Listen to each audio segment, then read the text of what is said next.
Yohanes pasal 9, Yohanes pasal 9 ayat 1 sebenarnya sudah sampai mulai kalau kita mau mengingat kembali apa yang sudah kita renungkan itu, mulai dari ayat 1 sampai ayat yang ke-34 hari ini.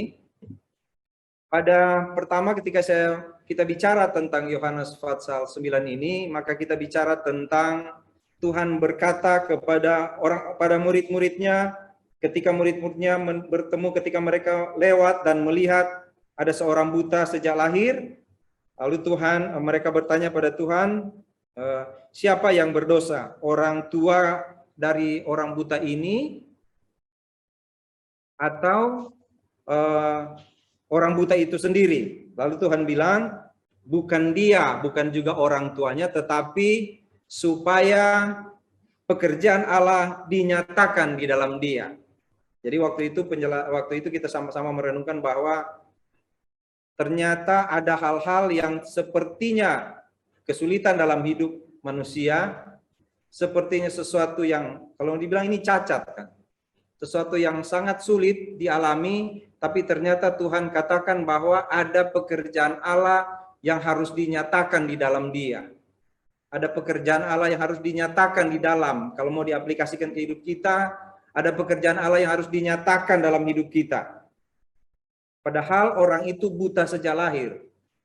Ya kan? Jadi kalau cuman buta sementara, kelilipan gitu. Kalau cuman masalah sedikit, ya kan? Harusnya kita kuat dong.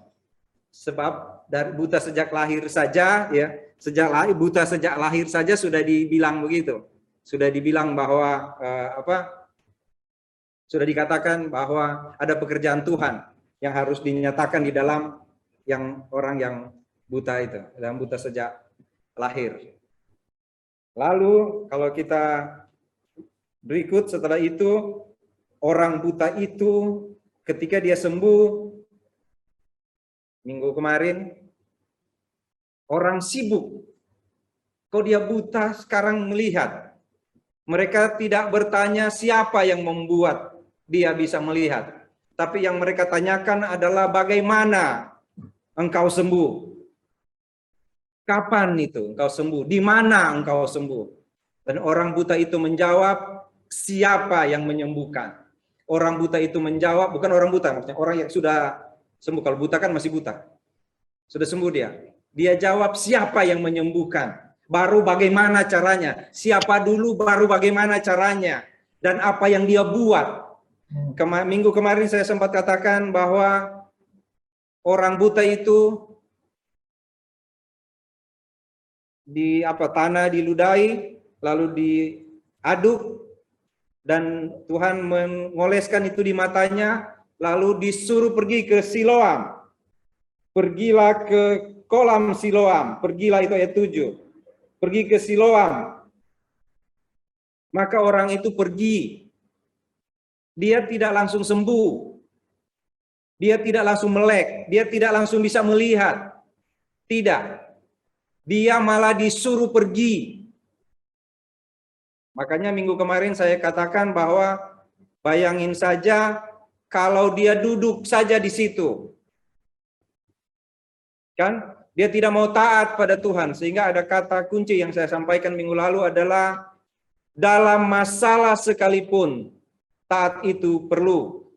Dalam menghadapi masalah apapun, dalam keadaan apapun hidup kita, taat itu perlu. Taat pada Tuhan itu perlu. Kenapa? Kalau orang buta itu diam saja waktu itu, dia tidak pergi ke Siloam, dia tidak akan mendapatkan kesembuhan. Kalau dia cuma duduk saja dan berpikir, apaan ke Siloam? Buat apa? Tidak perlu. Buat apa saya ke Siloam? Di sini aja. Kalau di sini, di Siloam juga belum ada jaminan. Kalau sampai di Siloam lalu saya sembuh, kan tidak ada jaminan. Mendingan saya di sini saya duduk bisa dapat sedekah dan hidup saya bisa berjalan saja.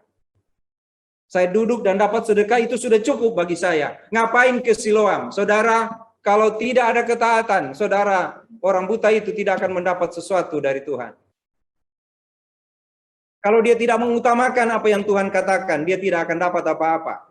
Kalau dia cuma mengutamakan kebutuhan hidupnya, maka dia akan tetap buta dan duduk di situ, tidak pernah akan menikmati indahnya dunia ini.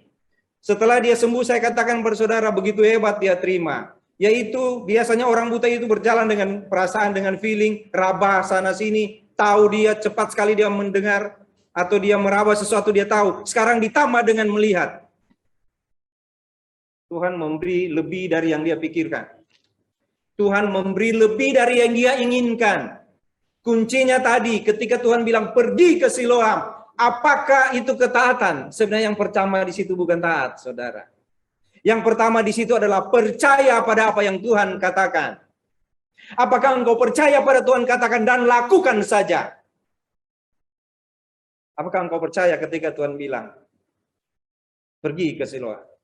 Apakah engkau percaya akan terjadi sesuatu dalam hidupmu? Sekali lagi, kalau engkau tidak lakukan sesuatu,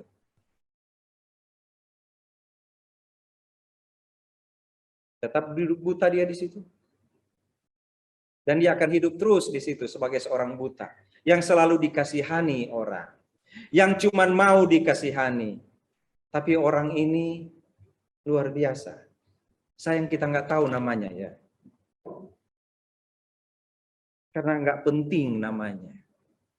Dia tidak penting. Kalau kita belajar mulai dari ayat 17 ini, tidak penting bagi dia siapa dia. Dia cuma bilang dulu aku buta, sekarang aku lihat.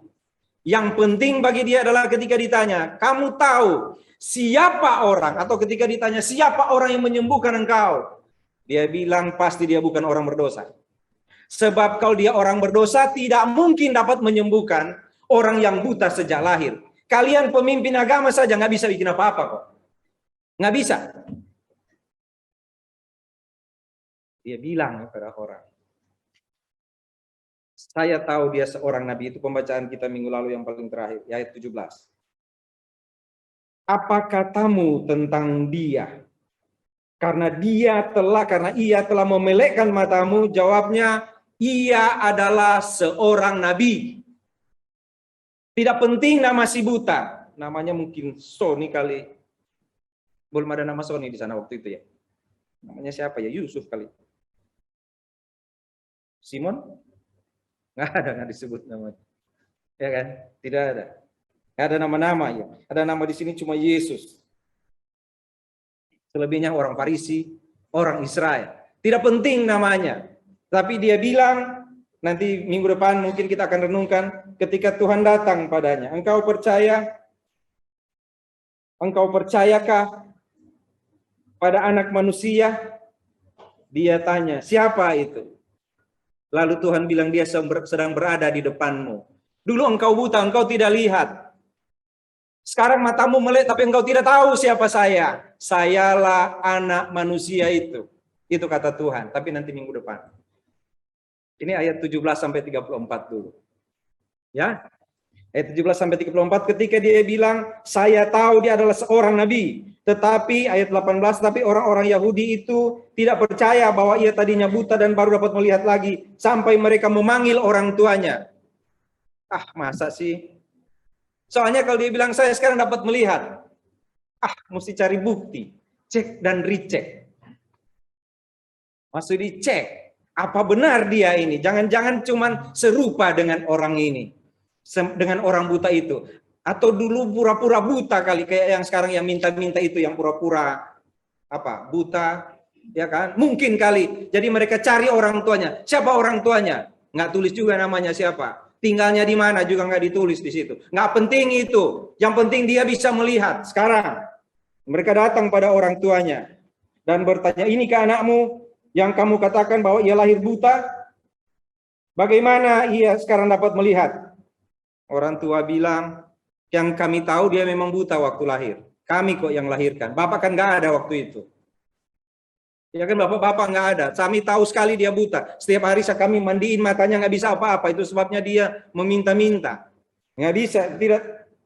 Yang kami tahu, kamilah orang tua dari anak ini. Dan dia memang lahir buta. Tapi sekarang ketika dia melihat, kami tidak tahu siapa yang memelekkannya. Kami nggak jaga-jaga dia. Nggak tahu kami. Bagaimana dia bisa melek, sekarang bisa melihat. Pokoknya kami kaget aja dia pulang udah melihat. Jalannya sudah mantap sekali gitu kan. Sekarang, udah pulang deh. Kamu kenapa? Bagaimana ceritanya? Pastikan dia cerita ke orang tuanya. Tapi orang tuanya bilang kami nggak tahu. Tanya aja sendiri, dia kan udah besar. Dia sudah tahu jawabannya. Tanya dia. Tanya saja padanya. Bagaimana? Saya tanyakanlah kepadanya sendiri. Ia sudah dewasa. Ia dapat berkata-kata untuk dirinya sendiri. Ini enak banget nih orang tua. Nanti kita bahas tentang orang tua kayak begini. Ya kan? Biasa kita lindungi anak ya. Tapi ini kok tanya sendiri. Kenapa? Soalnya mereka takut nanti nggak boleh ibadah. Soalnya mereka takut nanti nggak bisa ke bait Allah. Nanti nggak bisa. Mereka akan dikucilkan di sini. Mereka takut kepada orang Yahudi. Nanti mereka akan dikucilkan. Nanti dibilang kamu nggak boleh datang ibadah ya.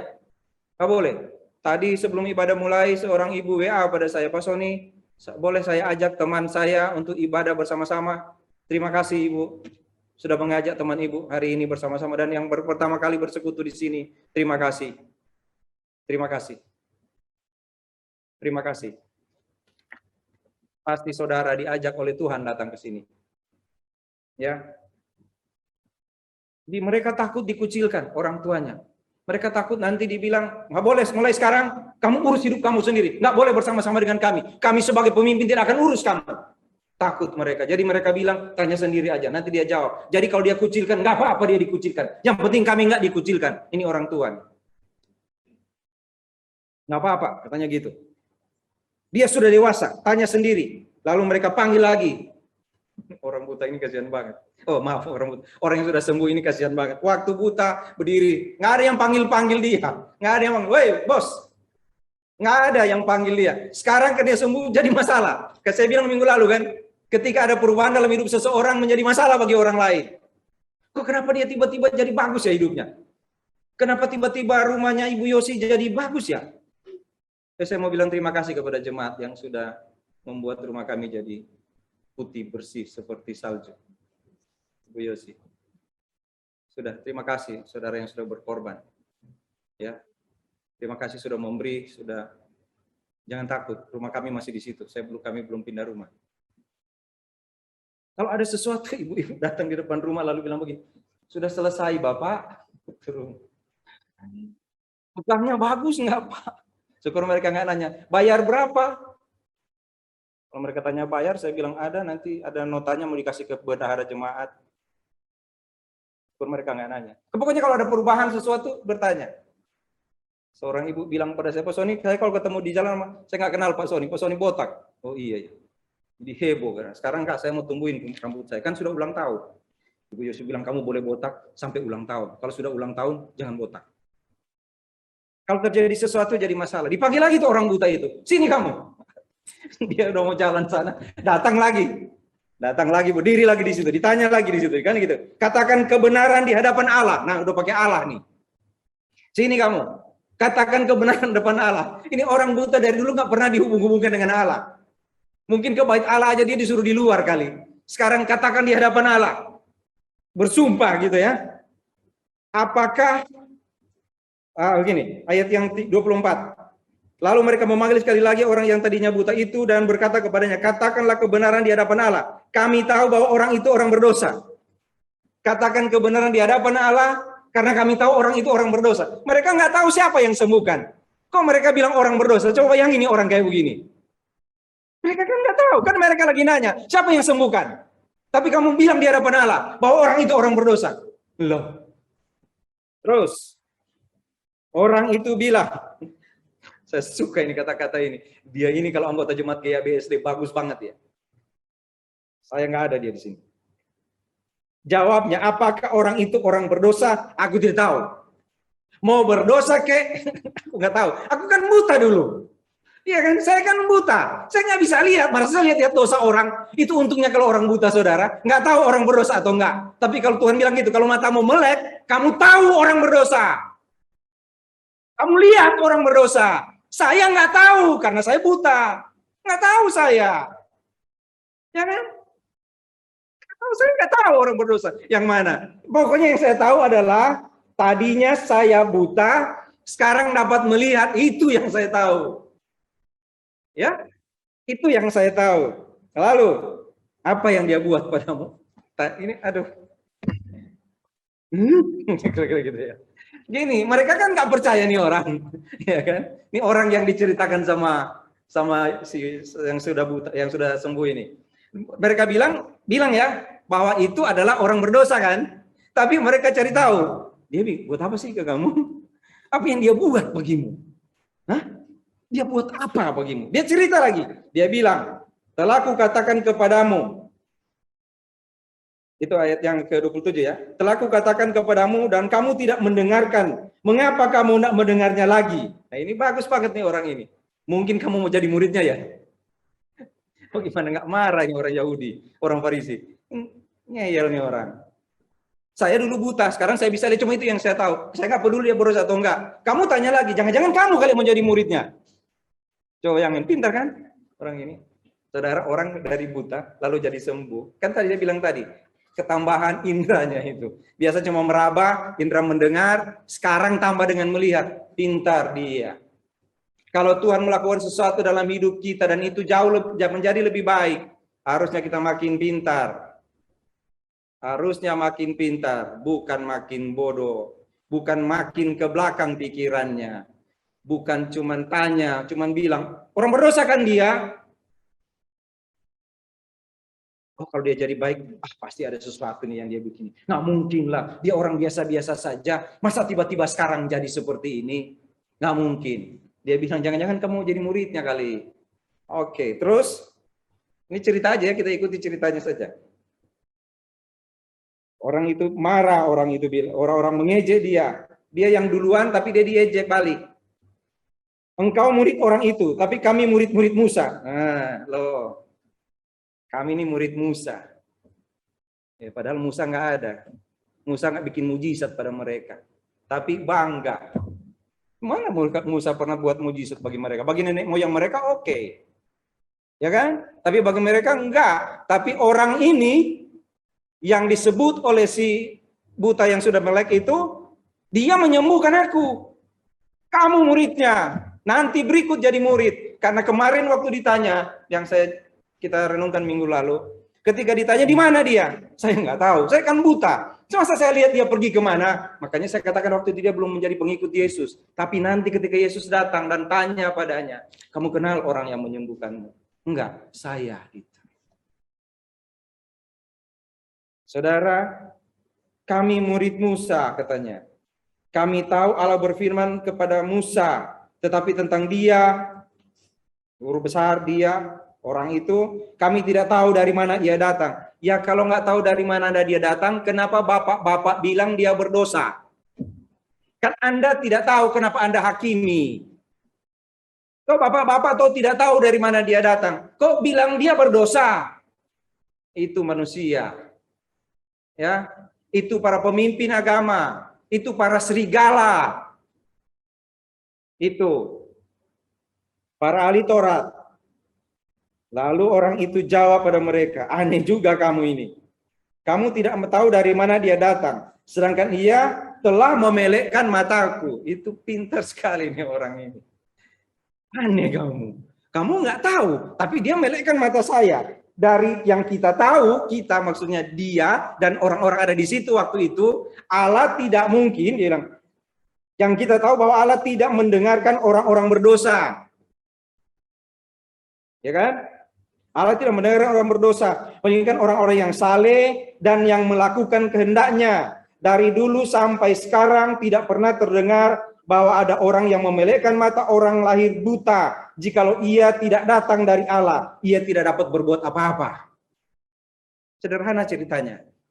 Lalu setelah dijawab begitu udah nggak bisa bantah lagi, nggak bisa berapologetika lagi. Yang mereka buat adalah usir, pergi kamu dari sini. Tadi kan yang panggil mereka, datang sini. Menurut kamu orang, coba kalau dia bilang begini, orang itu orang berdosa kan? Lalu orang itu bilang, iya, tinggal di sini kita sama-sama murid Musa. Saudara pernah saya bilang, menjadi sahabat itu kalau punya musuh yang sama. Kalau sama-sama orang yang kita nggak suka, kita jadi akrab. Ya. Di sini sama-sama kita. Pasti dia itu orang berdosa kan? Iya kan? Dia bilang, enggak.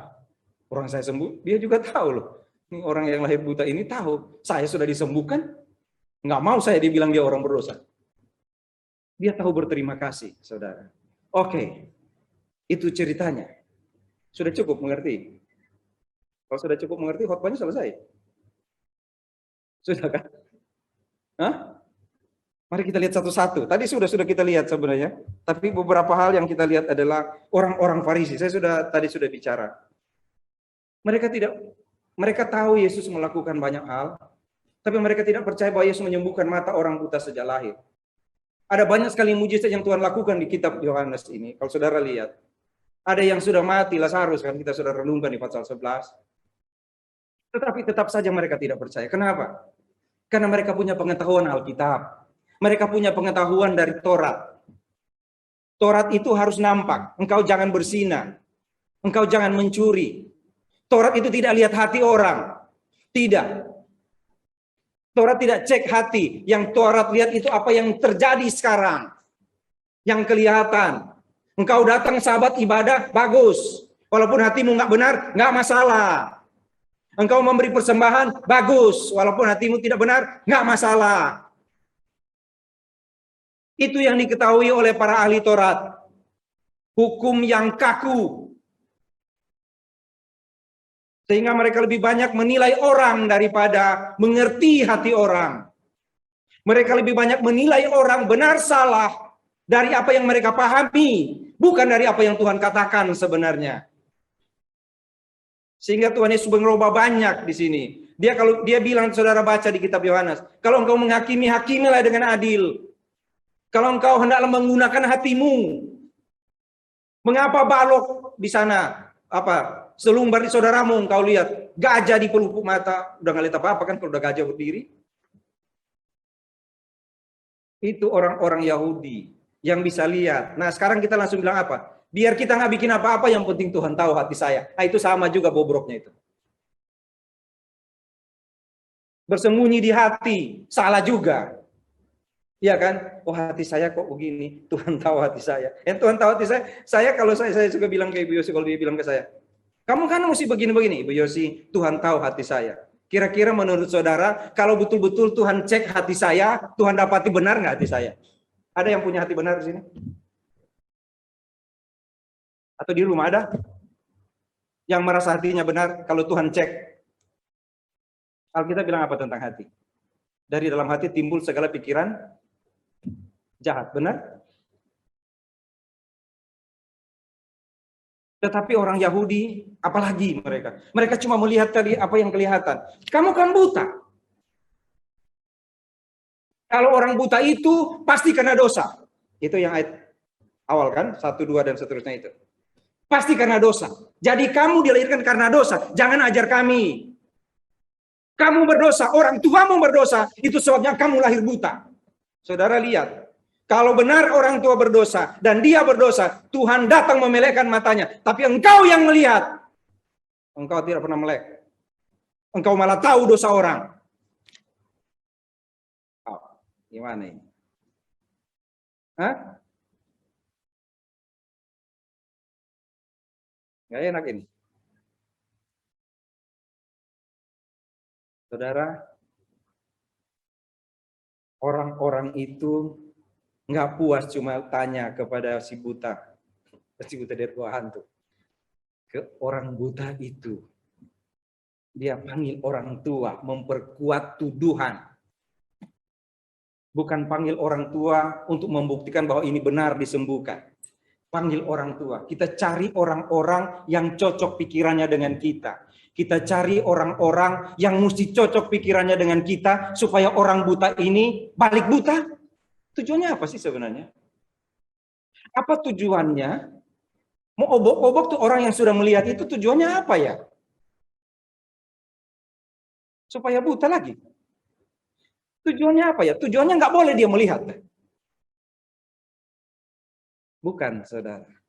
Tujuannya bukan itu.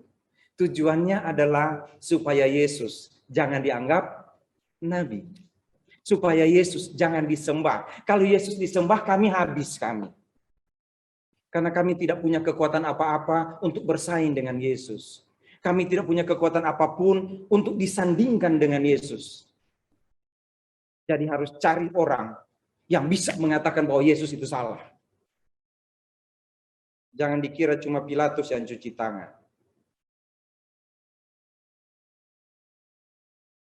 Benar kan? Kalau kita lagi nggak suka orang, iya kan? Si Amel kan begini-begini, iya kan? Waktu itu kan dia pakai baju hijau. Enggak, kayaknya biru. Hijau. Biru. Ah, mata kamu salah. Terus dicari orang, hijau kan, hijau kan? Hijau apa biru? Hijau. Akhirnya, oh iya. Terpaksa mesti iya. Kalau ada 3 orang, nanti dia nggak berteman. Pas dia datang bawa mobil, ibu kan tadi bilang biru atau hijau. Biru atau hijau tadi. Beda dengan mereka, nggak ajak. Ibu jalan kaki aja. Kalau mau makan di Kentucky, biru apa hijau? Pokoknya kalau beda dengan yang mereka, nggak diajak. Kita nggak cocok. Alkitab bilang, jari mesti kumpul sama-sama jari. Cari pembenaran diri. Panggil tuh orang tua. Ya, sekarang si orang tua lagi. Saudara bangga kan pada orang tua kan? Inet bangga kan sama orang tua, mana Inet? Inet ya? Apalagi mama ulang tahun hari ini. Selamat ulang tahun Ibu Diana. Saudara-saudara, hari ini Ibu Diana ulang tahun, jadi saya mengucapkan mewakili saudara-saudara, selamat ulang tahun. Ya kan? Minggu lalu kan saya dipakai lilin. Harus adil, itu baru adil hidup. Kalau Pak Sony pakai lilin, hari ini mesti pakai lilin. Nggak tahu ini Ibu Diana ada kejutan atau enggak, kita siap-siap aja. Bangga nggak pada orang tua? Bangga. Saya pernah marah pada satu orang karena dia ngomong sesuatu yang tidak baik tentang mama saya. Dan sialnya saya dengar waktu itu. Saudara tahu saya bilang apa ke dia? Saya bilang, Anda kotor, kata-kata saya. Tapi yang ini saya cuma bilang gini, kalau tidak ada perempuan yang engkau hina itu, saya tidak ada di dunia. Jadi mohon jangan katakan sesuatu yang tidak baik tentang dia. Karena kalau tidak ada dia, sejahat apapun dia, kalau tidak ada dia, saya tidak ada di dunia. Jadi tolong jangan ngomong apapun. Sama kita? Ya? Tapi saudara perhatikan orang tua ini ketika tertekan. Saudara anak-anak yang kekasih dalam Tuhan, para pemuda yang kalian selalu bangga bantah orang tuamu, apalagi kalau kalian kan sudah kuliah kan pintar sekali. IP baru 2 tapi sombongnya udah IP 4. IP ngerti kan IP Ibu Yosi? Nggak ngerti, udah berarti nggak apa-apa. Iya kan? Karena sudah kuliah jadi sudah ini tuh orang. Salah mah, itu jadul itu mah. Kadang-kadang saya bilang, oh iya ya. Tapi kalau nggak ada mereka, kalian nggak hidup. Amin? Jangan bilang amin. Tapi orang tua ternyata tidak sempurna. Saudara, anak-anak kalian tidak punya orang tua yang sempurna. Saya berkali-kali bilang kepada anak-anak saya, Papa ini bukan orang sempurna, walaupun saya seorang hamba Tuhan. Tapi saya bukan orang tua yang sempurna. Saya banyak kali melakukan kesalahan. Banyak kali. Saya bukan orang tua sempurna. Ada yang orang tua sempurna, tolong tunjuk tangan. Oma Lena bukan ke atas, malah ke bawah tangannya. Ada yang berani mau bilang ke orang tua sempurna? Tidak. Ketika mereka tertekan, saudara. Saya bilang orang tua bagaimana ini? Tapi mereka tertekan, saudara. Semua orang akan memusuhi mereka. Mereka bukan menyelamatkan diri mereka. Tapi ini wajar reaksi sebagai orang tua di sini. Wajar. Benar? Ketika mereka tertekan. Jadi tolong anak-anak mengerti. Karena orang yang buta ini, yang sudah sembuh ini, tidak mempersalahkan orang tuanya. Tidak. Kenapa? Karena dia bertemu dengan Tuhan. Lebih tinggi dari orang tuanya. Ketika orang tuanya bilang, tanya saja padanya. Padahal mereka ketakutan, saudara. Orang buta ini belum bisa membela orang tuanya. Tapi dia bela dengan kata-kata, dengan kebenaran. Dulu saya buta, sekarang saya lihat. Dan ada orang yang menyembuhkan saya. Tidak ada orang tua sempurna. Sekali lagi saya mau bilang. Tidak ada. Ada adalah orang tua yang tetap mengasihimu. Walaupun mereka tertekan begitu sulit. Sangat sulit. Tanya saja. Orang itu datang dan bilang begini ke mama papanya, Pak, Ma, kok tega banget. Tega banget, Mama. Kenapa nggak jawab aja? Kan saya sudah cerita. Dia datang aduk itu tanah, lalu taruh di mata saya, lalu saya ke Siloam. Apa susahnya jawab itu? Kalau anak-anak sekarang kan begitu. Jawab, Ma. Ini piring kotor bagaimana? Cuci aja sendiri. Kalau enggak nanti cuci secara online. Kalau mamanya masak, dia mondar-mandir masak apa? Apa biasanya, Ibu Yosi? Bayam. Ibu Yosi itu sayur bayam. Makanya kalau lihat ototnya itu, mondar-mandir. Lakukan saja mama papa. Kenapa? Apa susahnya bela saya? Kenapa nggak bela saya? Nah, tapi ini juga jadi pelajaran bagi orang-orang tua. Kita punya kelemahan juga. Jangan sok jadi pahlawan. Nanti kita nyusahin orang anak-anak. Bukankah dia menjadi kuat ketika orang tuanya bilang padanya, maaf saya nggak bela-bela orang tua yang salah ini. Kalau saudara bilang anggap salah, saya sih nggak anggap begitu. Dia bilang, orang tua bilang tanya aja sendiri. Dan saudara lihat laki-laki itu berdiri, orang itu berdiri di hadapan pemimpin agama dan dia bilang saya yang alami. Jangan ganggu orang tua saya. Saya yang alami, saya sendiri yang bertemu dengan orang yang menyembuhkan itu. Saya saya yang mengalami. Jangan ganggu orang tua saya. Ini ntar mah. Saudara tahu nggak anak kecil orang tua apa dibilang apa? Iman harus bertumbuh, ya. Tapi tahu nggak ada anak kecil sudah menikah masih kayak, ma pisang dong, ma bubur. Ma, baju udah disetrika belum? Ma, pa, atap bocor. Pa, aduh, mau ambruk ini. Ma, saya bilang Ariel Andia, kamu lihat itu, mau ambruk itu. Kita mau berdoa di bawah sini sampai ambruk dari atas, atau bagaimana ini ceritanya? Apa yang kita mau buat? Ada nggak anak-anak yang begitu? Tapi kalau kuliah gaya banget. Dah, sampai 5 kali bilang. Dah, orang kita lagi ngobrol, ada yang bilang begini, lagi kuliah. Paksa Pak Yosi sama Ibu, Pak Sony sama Ibu Yosi. Cuma dia yang begitu atau di rumah saudara ada begitu? Ada yang masih begini. Ma, tolong dong, cobe apa? Cabe itu apa di apa? Sambal. Masih ada? Udah enggak? Berarti benar orang tua ini. Tanya sendiri. Tanya sendiri. Ini ibu-ibu yang masih sayang anak ini sama cucu jadi marah-marah ke saya ini. Ini Pak Sony khotbah apa sih? Enggak Ibu, contoh di sini. Anak-anak gimana ini Pak Sony ini ngapain sih? Saya sudah susah di sini datang pagi-pagi tadi jam 8 mereka datang saudara. Jam 8 mereka sudah ada di sini untuk latihan, nyanyi, dan sebagainya. Lalu Pak Sony bilang, anak-anak durhaka, nggak hormati orang tua. Minggu datang mereka nggak datang ibadah, ini pasti. Suka begitu soalnya. Oke. Itu orang tua. Tanyakan sendiri. Sekarang yang orang buta itu, yang sudah sembuh itu. Saudara perhatikan itu ya. Jawabannya tadi saya sudah baca satu persatu. Ketika mereka panggil, katakan kebenaran di hadapan Allah, itu ayat 24. Kami tahu dia orang berdosa. Dia bilang gak ada urusan. Mau berdosa atau enggak, yang penting saya sembuh. Sudah sembuh saya. Iya kan? Kalian kan tahu, tidak mungkin orang berdosa didengar Tuhan. Tidak mungkin. Iya kan? Tidak mungkin orang berdosa didengar Tuhan. Kalian tahu itu. Masa kalian tahu Alkitab? Kalian tahu firman Tuhan tapi kok nggak ngerti. Kalian tahu itu. Yang berikut dia bilang, telah kukatakan kepadamu tapi kamu tidak mendengar. Barangkali kamu mau menjadi muridnya, itu tadi yang saya bilang sambil mengejek. Mereka menghina dia. Kami murid Musa, kamu bukan murid Musa. Karena kalau kamu murid Musa, kamu pasti tetap akan menjadi buta.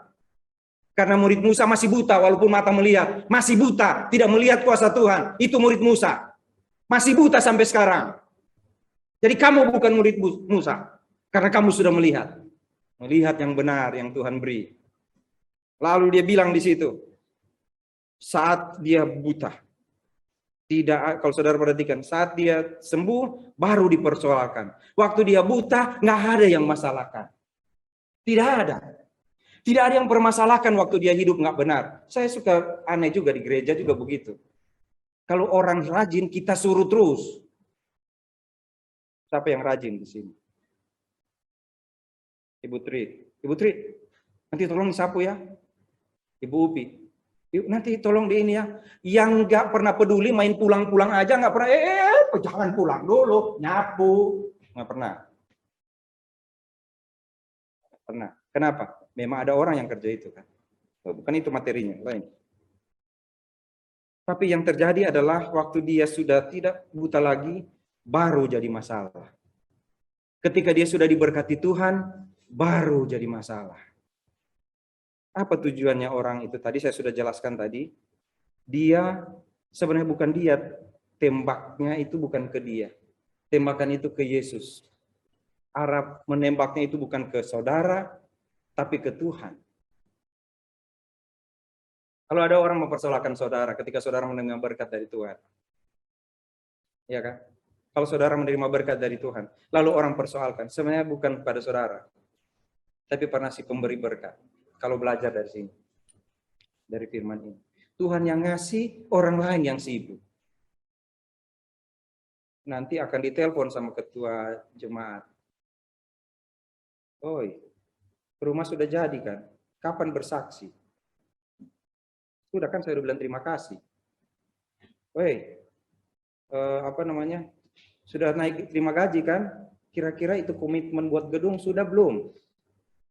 Kalau belum, oh Tuhan kutuk. Itu ditelepon oleh sekretaris kaum pria. Bendahara keputrian, Ibu masih ingat komitmen?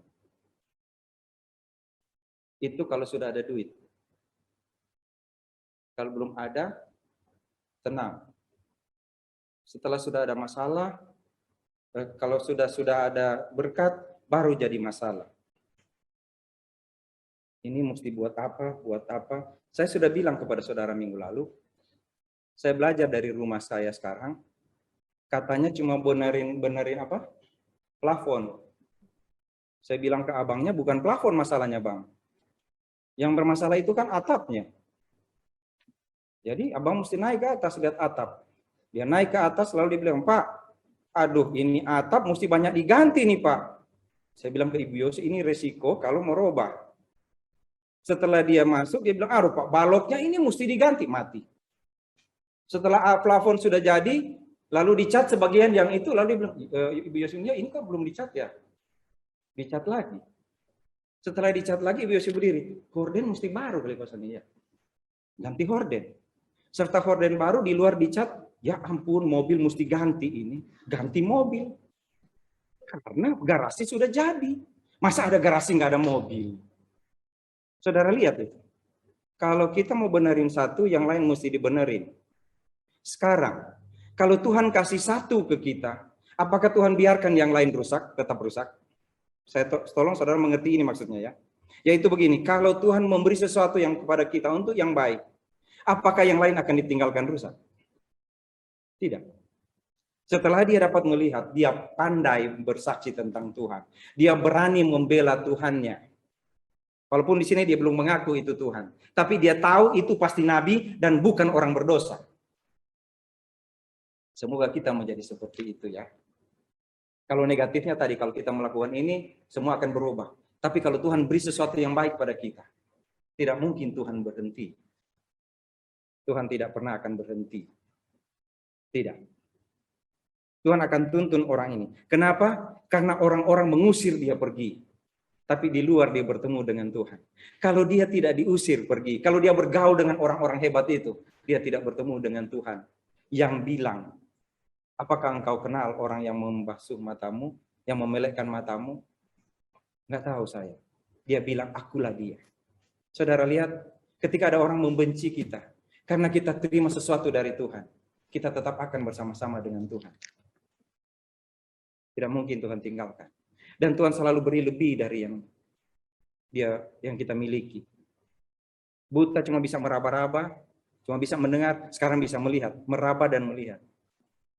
Bertambah, ya. Dan yang paling penting adalah ketika dia bilang pada orang-orang, saya tahu orang itu bukan orang berdosa. Saudara, saya melihat orang ini sebenarnya butuh dukungan, terutama dari keluarganya. Memang seperti itu. Ketika dia tertekan oleh orang lain, atau orang tuanya juga begitu. Bukankah memang ketika kita mengalami masalah kita butuh dukungan? Ketika kita tertekan karena orang lain, bukankah sebaiknya ada yang mendukung kita? Tapi siapa yang dukung orang ini? Orang tuanya aja bilang, tanya sendiri. Tetangga-tetangga bilang, dia dulu kan buta. Gak ada yang bela dia. Saudara pernah nggak berasa dalam tekanan, lalu saudara membutuhkan seseorang? Padahal ada orang cuma bilang begini, jangan khawatir, ibu. Tuhan berkati ibu. Tuhan ada bersama. Cuma itu kan yang kita ingin dengar. Ketika kita dalam tekanan, ketika orang-orang sepertinya memusuhi kita, atau ketika orang-orang sepertinya tidak bersama-sama dengan kita, tidak sepemikiran dengan kita, bukankah kita butuh dukungan? Pernah merasa seperti itu? Kalau bisa ya ada yang bersama-sama dengan saya. Tapi orang ini berdiri sendiri dan dia berhadapan dengan orang-orang yang membenci dia. Bahkan dengan orang tuanya yang mungkin melihat dengan air mata, aduh anak, papa nggak bisa tolong kamu. Bapak nggak bisa tolong kamu, mama nggak bisa tolong, ibu nggak bisa tolong kamu. Tapi mama dan papa tahu, ibu dan bapak tahu, kamu bisa berdiri sendiri. Bukankah bagus orang tua memberi dukungan? Tenang nak, ibu dan bapak ada bersamamu. Bukankah dia juga bagus dan bilang kepada mama dan bapaknya, tenang mama, bapak dan ibu, saya yang akan bela diri saya sendiri. Pernah saudara merasa tertekan dan butuh bantuan? Saya berharap setiap hari saya bersama dengan saudara kalau saya mengirimkan renungan-renungan itu. Saya berharap bersama-sama dengan saudara. Walaupun saya tidak tahu apa yang sedang terjadi. Tetapi setiap orang butuh dukungan. Pernah berharap itu?